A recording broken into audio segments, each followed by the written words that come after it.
la verdad es que, bueno, para empezar, ¿no? Sí que nosotras estudiamos juntas, ¿no? Y creo que ahí como en ese momento como de iniciación como que y de fragilidad, ¿no? Como que hay como, bueno, conocen mucho, ¿no? A las personas y yo creo que todo el equipo, ¿no? De la película, o la mayor parte, nos conocimos ya como en ese momento como de estudiar y de aprender, entonces yo creo que eso como que es como un sello de fuego, ¿no? Realmente. Y, y ya trabajamos ya por costumbre, ¿no? Bueno, Conjuntamente. igual ya empezamos trabajando con el anterior proyecto, Los Páramos, ¿no? Como que repetimos un poco prácticamente todo el equipo, ¿no? Igual. Sí, totalmente. Entonces, en realidad, como la película que también en este caso va muy de la mano de las conversaciones y las exploraciones con todo el equipo actoral, y a partir de ahí, como en el año 2020, ¿no? En verano de 2020, en este momento pandémico, ¿no? Que con Mari empezamos a explorar el campo sin saber muy bien eh, dónde nos va a llevar eso, ¿no? Y rápidamente las conversaciones a distancia en un primer momento, porque yo estaba en Donosti. En una salita virtual los martes, me acuerdo. Exacto. Bueno, pues a partir de ahí empezamos como a encontrarnos, ¿no? Como ya, ya expandir el imaginario, ¿no?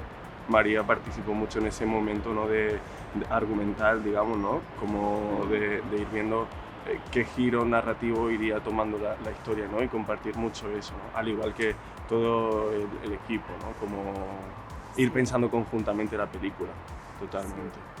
Mm. sí, sí. Y de algún modo también después de la experiencia que tuvimos con Los Páramos, ¿no? También como se generó como una cuestión de ir siguiendo, ¿no? Desarrollando proyectos nuestros y desde ese lugar también fue como, vale, vamos a filmar Historia de Pastores, así que en paralelo filmamos también películas María como espacio, ¿no? De sello identitario, de posibilitar películas que sean nuestras. Sí, sí, Mm. sí, así es como un poco se han cruzado las cosas. Sí. Ujú.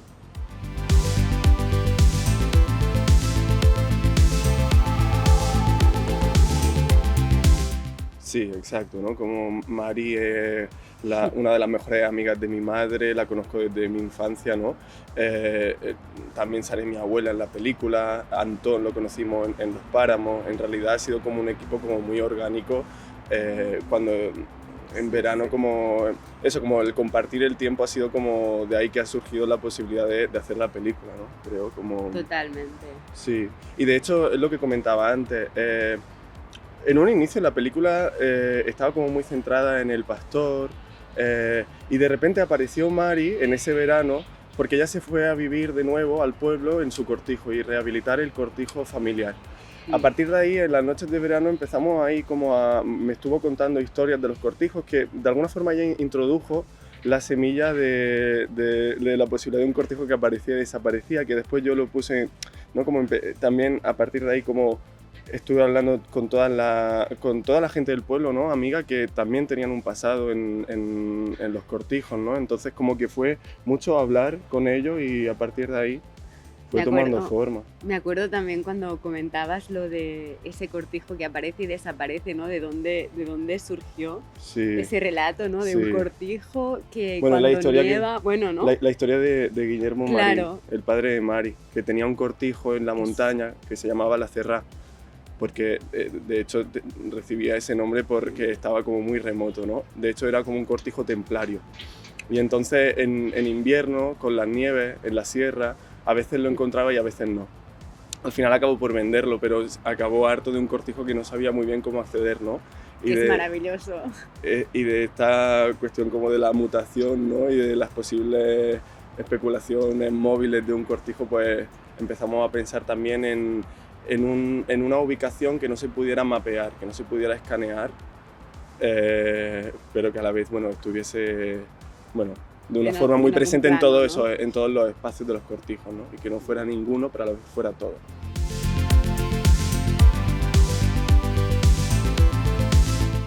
Desde pequeño, ¿no? Como escuchar historias en el pueblo, ¿no? Mm. Historias donde se mezclan como los recuerdos con la fantasía y en ese momento, con la fantasía que genera el olvido, ¿no? De las propias historias que una vez se vivieron, ¿no? Eh, y también con la transmisión de una historia a otra, ¿no? Alguien que ha contado algo que me ha gustado a mí como oyente, después lo voy a volver a contar yo y le voy a añadir mi parte, ¿no? Y así vamos a ir fabulando y tejiendo un conjunto de historias que que suponen el imaginario identitario, ¿no? de los lugares, y que por eso es muy importante como proteger, ¿no? La película como nace mucho como de la voluntad de reivindicar ese imaginario que está en continua expansión, en continua también contradicción, porque son muchas voces hablando y tejiendo y fabulando a la vez, ¿no? Y precisamente nace como una posibilidad no simplemente de constatar esa tradición, sino de sumarse a esa tradición, ¿no? De forma que nosotras mismas acabamos también contando nuestros propios cuentos, ¿no? Que son historias de pastores, ¿no?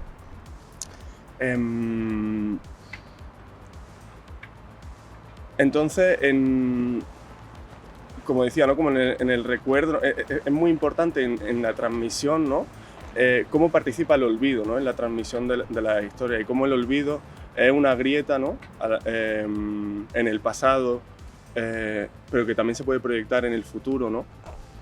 Que deja un espacio abierto precisamente para la especulación, ¿no? Allí donde no podemos llegar, tenemos la linterna de la ficción, de alguna manera, ¿no? Para arrojar luz y ver un poquito cómo podemos tejer esos espacios inconexos, fragmentados, ¿no? Pienso eso como el olvido como un martillo, ¿no? Que resquebraja todos los fragmentos de una identidad y de una memoria, ¿no? Y cómo el cuento puede ir cosiendo, ¿no? De una forma creativa, cada uno tendrá su forma de coser, ¿no? Y ahí está también como la posibilidad de la fantasía, ¿no? En realidad, viene un poquito de ahí, yo creo.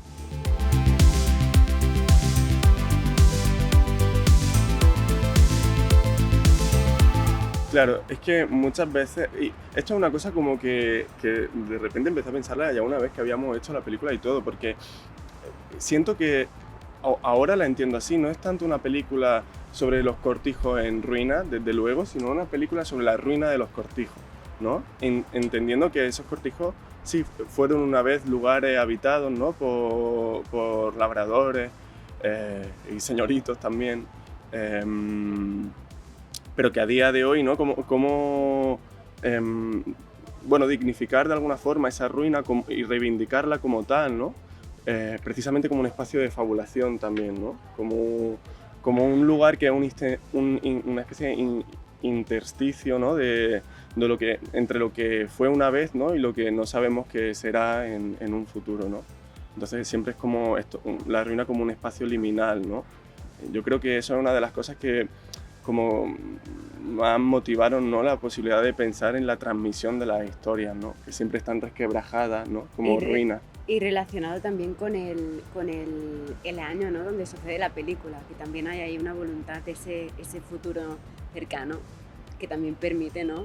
Explorar o proyectar aquello que todavía no sabemos qué pasará, sí.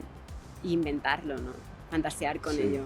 Bueno, es que de hecho ahí está la herencia, ¿no? Que siempre pensamos que la herencia no se cierra en un presente, sino que precisamente la herencia es algo abierto y que se proyecta hacia un futuro, ¿no? De ahí también trabajamos la cuestión futurista, cercana a futurista, ¿no? Sí. Como con la posibilidad de no cerrar a un presente, sino dar carta abierta a lo que pueda suceder, y en esa especulación con un futuro cercano, como entender de otra manera nuestro presente, ¿no? Como devolvernos tal vez de una forma más radical a nuestro presente.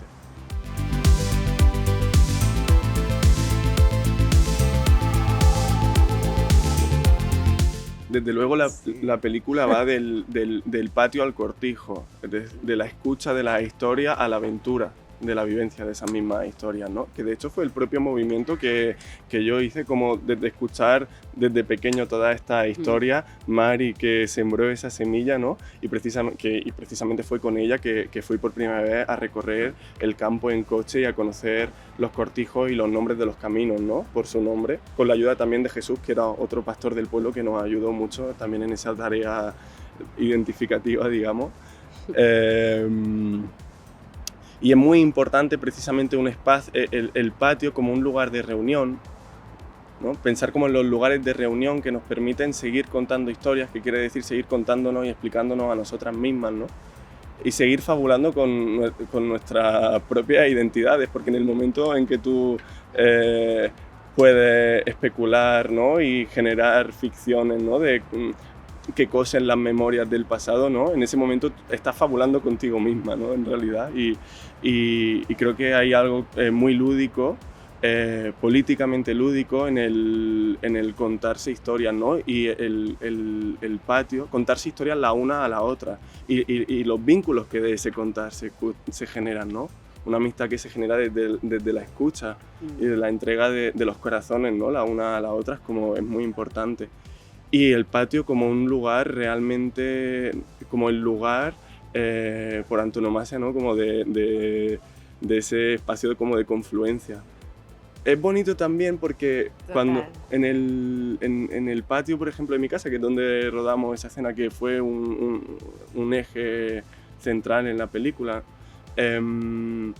claro, está abierto al patio de la vecina, ¿no? Entonces como que muchas veces cuando salíamos a ensayar, como podíamos escuchar a Fina, a mi vecina, hablar por teléfono, como que de repente también es un espacio como de escucha y de poner en confluencia como todo lo que está sucediendo dentro de cada casa, ¿no? Como que el patio ya a nivel también de la escucha es un lugar donde puedes generar y tejer relaciones con los vecinos, ¿no? Escucha, hasta el punto en que el patio se trasladó a la calle.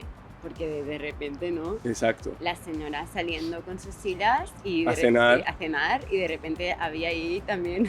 En mitad del rodaje. En mitad del rodaje, unas espectadoras absolutamente integradas, ¿no? Como, hola, ¿qué tal? Pues aquí vamos, ¿no? Un poco como con ese fluir, ¿no? Que se trasladó a la calle, sí. Impresionante. Total. Y también creo que hay una parte, ¿no? Como muy identitaria de una cultura, ¿no? También somos el sobremesa, ¿no? El contarte, también son como esos momentos en los que se procura también ese tiempo en el que sí, el ejercicio de contar está muy presente. Sí. Antón, que es el actor que interpreta a Jonás en la película, normalmente, quiero decir, es como que siempre están como en la zona más alta del pueblo, ¿no? Es como que no hay mucha costumbre como de bajar, digamos, a mi casa, que está, digamos, como a las afueras, como en la parte baja, en la parte como de La Vega, bueno, le decimos La Rambla. Claro, empezamos a ensayar, esa escena fue de las primeras que empezamos a ensayar y cada tarde prácticamente bajaba, ¿no? Y a partir de ahí también fue muy bonito porque cómo hizo suyo el espacio del patio de mi casa. Siempre se sentaba en el mismo lugar que aparece en la película, entonces es muy importante, hablando de la mesa como un espacio de reunión, como pensar también en cómo, bueno, él pudo tomar su sitio y hacer lo suyo, ¿no? De hecho, cuando acabamos el rodaje y tiempo después volvió al patio, ¿no? Y dijo, este es mi asiento. Y se sentó allí y apareció un dron. Eso fue un poco fuerte. Eso fue muy fuerte. Eso fue muy fuerte. Sí, pero había algo que quería decir, pero ahora se me ha ido a mí de la cabeza. Bueno, yo quería hacer una última pregunta relacionada con los proyectos que tenéis como Vale, bueno, claro. A mí me interesa como seguir explorando la idea de la transmisión, que en hebreo antiguo viene de la palabra kibel, y que de ahí se generó toda la cuestión de la cábala, ¿no? La cábala hebrea, que es la mística hebrea, que precisamente trabaja la tradición del texto sagrado, la transmisión del texto sagrado y la interpretación de los textos de una forma muy generativa. Entonces, yo creo que el siguiente proyecto, de alguna forma, seguramente estará vinculado a la transmisión, también desde el espíritu y desde la amistad, seguramente, ¿no? Como algo muy importante.